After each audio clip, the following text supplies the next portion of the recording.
So a new rebranded, dynamic Jeremy Corbyn, the Trump of British politics, we're being told. I'm not sure it's the Trump of British politics. I think Labour are in trouble, big trouble. You look at where they are in the opinion polls at the moment, it seems as if Jeremy can't connect with working class people and working class communities outside that London bubble.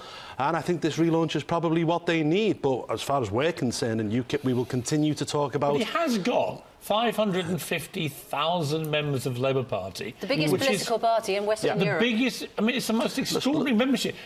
Try and explain to people who don't really get what's happening politically with Corbyn, right? Because we're going to ask him this. How can you have such a vast membership following and yet be so far behind in the polls and be repeatedly told you're unelectable? Because in reality, membership is relevant. What matters is how many votes you garner and how you connect with people on doorsteps.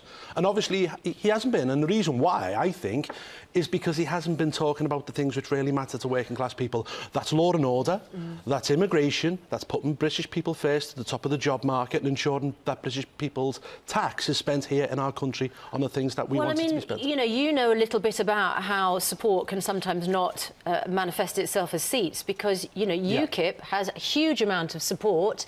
You effectively helped to win the referendum, and yet you still only have one member of parliament. Yes, we do, and that's because we have an electoral system in this country which I believe is stuck, not just in the last century, but the one before, whereby you can get 4 million votes and only end up with one seat. So that's the only reason is the electoral system is against you? Well, yes, in a way, but what we've got to do is we've got to change how we do things. We've got to target more sensibly and ensure that in 2020 we don't come back with one seat, we come back with double figures. But Paul, this is like such a lame excuse. It's like the Hillary Clinton brigade. She won the popular vote. It doesn't matter about whether you win the popular vote in the American election. It's all about the Electoral College. You have to fight the fight that the system lays out until the system gets changed. My argument with you, as a party, is what Susanna just said. One parliamentary seat is utterly useless for you. What are you going to do about it? You talk about Corbyn having problems. What are you going to do about that massive problem? Firstly,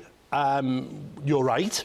We have to change. Well, for once, we have to. Can you say that again? We have to. You're right. For once, no, we have to change the way we do things. As I said, we have to target. We have to drill down in local communities. And what we've done over the past couple of years is we've began to take local elections seriously. So we're getting more councillors now. And I've always said that the Trojan horse to Westminster are town halls, and I hope to see us have a lot more councillors. OK, because you must be nervous this morning because Jeremy Corbyn relaunches and two key messages coming out today from him.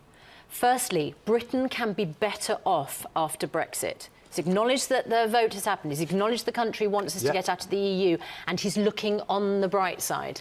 So he's going to sell all of the benefits of that. So firstly, that's the first piece of your clothing in these areas where you are up against each other that he has stolen. And the second bit is he's not wedded to free movement of people, so controls on immigration. So that's the second piece of your clothing that he's stolen as well. Firstly, I never thought I'd ever say this, but I actually agree with Jeremy Corbyn. We can be better